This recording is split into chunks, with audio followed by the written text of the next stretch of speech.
We left off on Vav. David's at it. Huh? Okay. Monday. Okay. Din birchas hasheyotze vel kai nisham pirushav. Kishiyetze misakise yivorech hasheyotze sodom b'chochma. Hashem formed man with chochma. Shebriya sodom he b'chochma niflor. Everything's chochma, right? It's a pasuk. Hashem established existence with chochma. So what do you mean? Hasheyotze sodom b'chochma. Man was created with wisdom. Everything was created with God's wisdom. It's b'chochma niflor. It's an exceptional level. A wondrous level of chochma. What's wondrous? It's interesting. Besides, we had in Rav Chaim Volozhin Nefesh HaChaim, he write, you know, there's the famous officer of Nosson that a person, a human being, is a microcosm of all existence.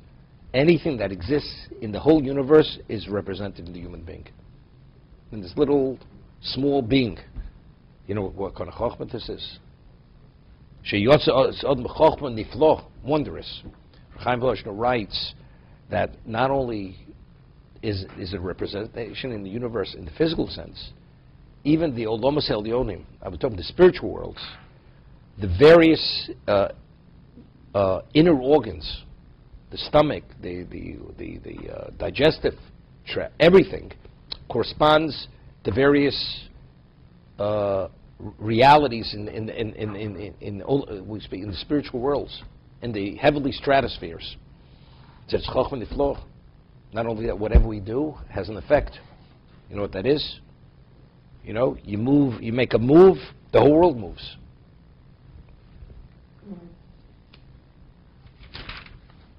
Yesh meforshim mashim shaguf doma lenod moli ruach v'moli nekovim. He says the body is similar to a flask, a skin, which is perforated. It's moli ruach, it has air in it, and yet it's perforated. So the question is, what is, you have a balloon, right? And you puncture it. What happens? Just collapses. The body has air in it, and yet we have all kinds of openings, and whatever is meant to be contained is contained. I mean, the whole concept, I mean, you see it. I mean, you know, I was amazed. I have a niece in the Sbarro bombing. She was injured. And her artery in her leg was severed from shrapnel from the bomb, and she was bleeding to death. And a young man from France was there, a Sephardi Jew. He took off his jacket, and he made a tourniquet on her foot. And he saved her life. Saved her life. The whole concept of the body maintaining a pressure that otherwise a person, the blood starts running out, the body loses its pressure, you die. Right? So everything has to be maintained. There's a certain level of pressure has to be maintained for the body to function. But yet you have openings. Right? So how is it maintained? It's miraculous. Well, medically we could explain it how. But still, to have such a creation that despite all the openings, it's somehow it's contained, and it maintains itself, and it functions properly.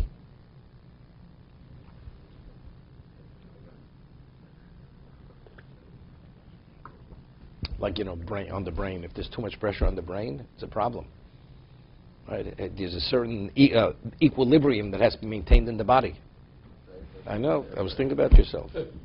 Exactly. God forbid, you know, a person has a stroke, then the brain starts swelling. It's just a question of if they don't reduce the swelling soon enough, it's finished. Person dies. What? Isn't that what one that means? That you would have thought exactly the opposite result? That's why it's wondrous. Right. It's not wondrous because it's ingenious just because of what the human being represents. Yesh meforshim means Yesh meforshim b'chochma sheiskim zonos shalod rishon v'achar bro. You hear this? You know, it's like a person goes, he's a smart man, he's a smart person, what? First he gets the funding, and then he goes and builds the business. It's not he goes and has expenditures, then he doesn't know where he's going to get the money from. And he's out of business before he starts the business. Kodesh Baruch Hu first provided all the necessities and all the amenities which will guarantee the human being should function fully as he's meant to function. He first set in place his sustenance, his necessary amenities for his function, and then he created him. What does it mean? Openings, crevices. Nekev is a hole. Cholol is a cavity. Pirushin nekovim rabim. What's a nekev? Relatively speaking, go peh v'chot and pitabas, a smaller opening. The mouth, the nose, the nostrils, pitabas, to the anus. V'gamboro evorim rabim chalulim, and the many organs which are actually cavities, stomach. Kamo leiv, the keres u'meyayim, the heart, the stomach, and the intestines. Shemisosim echad mehem, if any of them should have an obstruction, you have an obstruction in the heart, the stomach, the intestines, a blockage. You have this opening, where they interpret orifice, a mouth. Right, it's a Gemara. When a child is in the womb of its mother, the mouth, nothing goes through it in the mouth. I mean, it gulps the amniotic fluid, but all the sustenance goes through the umbilical cord. So the mouth doesn't function as a mouth, what a mouth is regarding maintaining the child. The child is born, all of a sudden, the child starts breathing. Right? So the mouth starts functioning once the child comes out of its mother's womb. If the mouth doesn't start breathing, when you come out, you have all the suction, everything else, child, it starts turning blue, they know they have a problem. They have to get the child to stop breathing. The child will die immediately. The child has to stop breathing.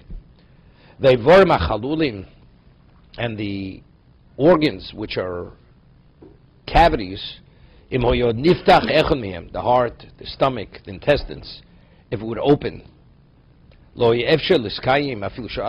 you have to maintain the pressure there, otherwise it doesn't function. It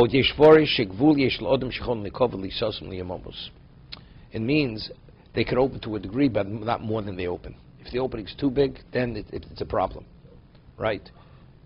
Once it passes that point, the person couldn't exist, even for a moment. The person would die. I remember there was once an article many years ago. I learned vocabulary from Word Power in the Reader's Digest when I was a little boy. Every month I got it, I would go through the Word Power to see how many words I knew. Okay? So over there, they once had an article written by a gastrologist on the Brocha Sheyotzar. Sheyotzar. That it's a wonder. And how you could not believe in God if you understand the inner workings of the human body. It's wondrous. It's a miracle. It's just, how could you deny that there's a God that this happened by itself? And it was a non-Jew, it wasn't Jewish, the one who wrote this article. Yeah. Sheyotzar. What? Much better content. Today it's way waste of time. It's not worth the paper it's printed on.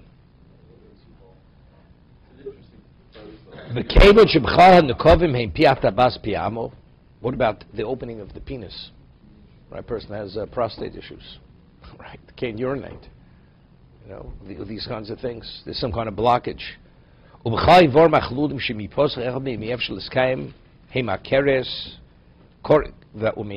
Stomach and the intestines.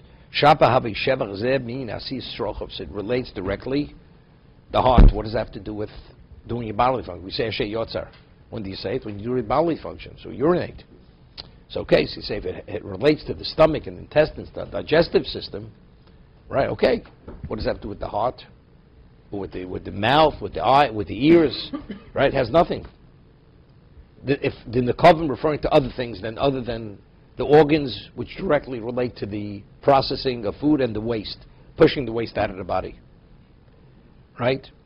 that he says, Shapa Havex, he says, if we're speaking specifically on this, an obstruction in the stomach, the intestines, in the area where it has to be expelled, and it can't be expelled, okay? Shapa Havi Shevach Zemin Nasi Strochov. So this praiseworthiness, we praise Hashem, because this relates to that function. He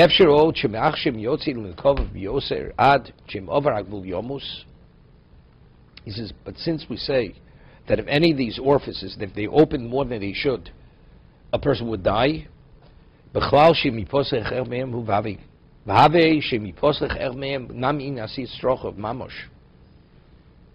which means it has to do with our function. If not for that, you understand, forget about eating and digesting. You wouldn't be alive. So, the body works as one entity. The heart and every other parts of the body. If you can't breathe, you don't live. So everything supports everything else. The body functions as one entity. Rofei chol basar mafli lasos. Hashem heals. Rofei choli kol basar. Al shem hanakom shebar lo lahotzi psolis macholo. All these various orifices were created that a person should be able to expel the waste from the body. Because if the food should deteriorate and means rot in the body, and you can't expel it, a person would die. You would die from this. A person would, what's called toxemia. He would die from this. The body would be poisoned. It's interesting. Person, I'm healthy. You're only healthy because the body cleanses itself. But you have a problem. Like a person has a bacteria, takes antibiotics, I'm not sick. You are sick. If not for the antibiotic, you'd have a problem. It would fester and you would die. If not for Hashem giving you the body, the ability to expel the waste, when you have that waste, it's like you have worse than bacteria in your body. Unless it's expelled in a certain period of time, it begins creating problems.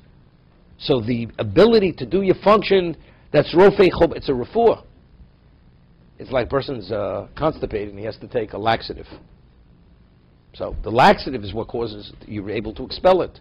Person expels it naturally. Why does he expel it? Because rofei chol basar. Hashem is the healer of all flesh. He created the function that the body heals itself, cleanses itself. And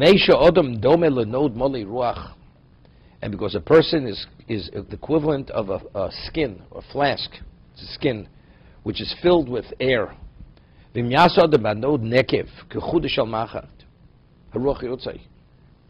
punctured it, nothing larger than the point of a needle, a balloon, tiny little hole. The air goes out. We have all kinds of orifices, openings.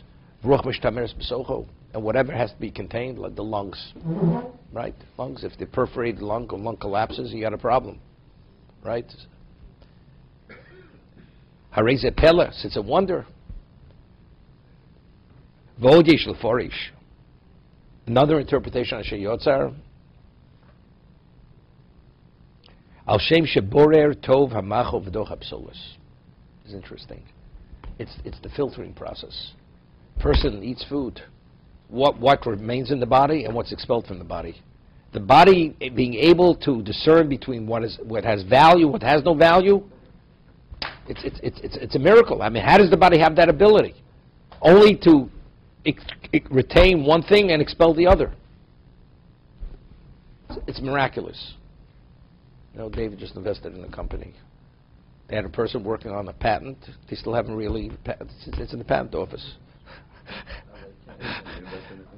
David, wasn't necessary. He said it's made up. Okay, I'm only joking. So here you have something which is you don't even need a patent because nobody could actually could replicate. Nobody could replicate the body. Hashem doesn't need a patent. You understand? To be able to filter out the good from the bad, and the bad naturally has the runoff. Shebore tov hamacho v'doch hapsoles.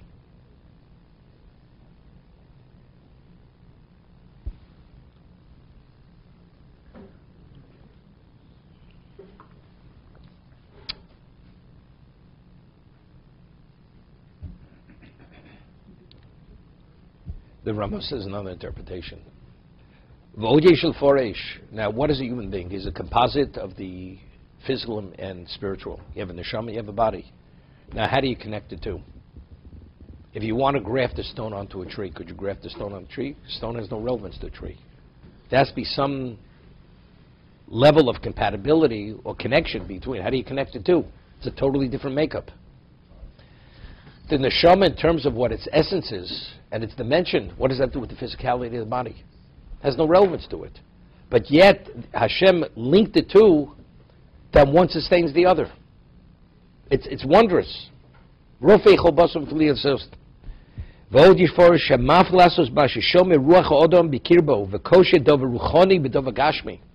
He attaches something of spiritual dimension, something which is physical.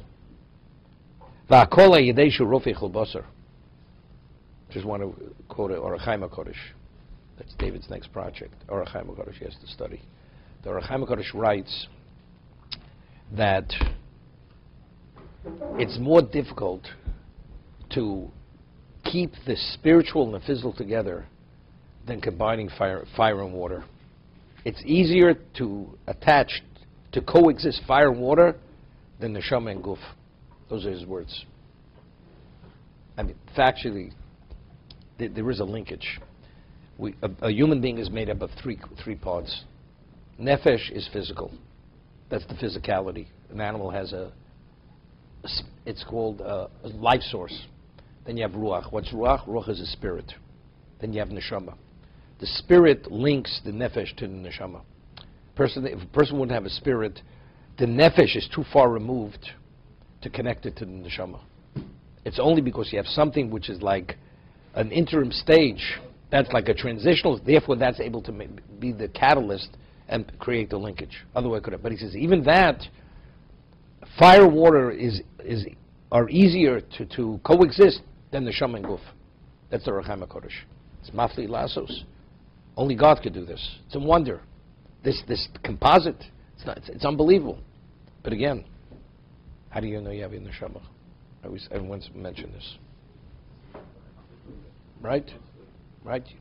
In the past, they open people, they look for the neshama, they'll never find it.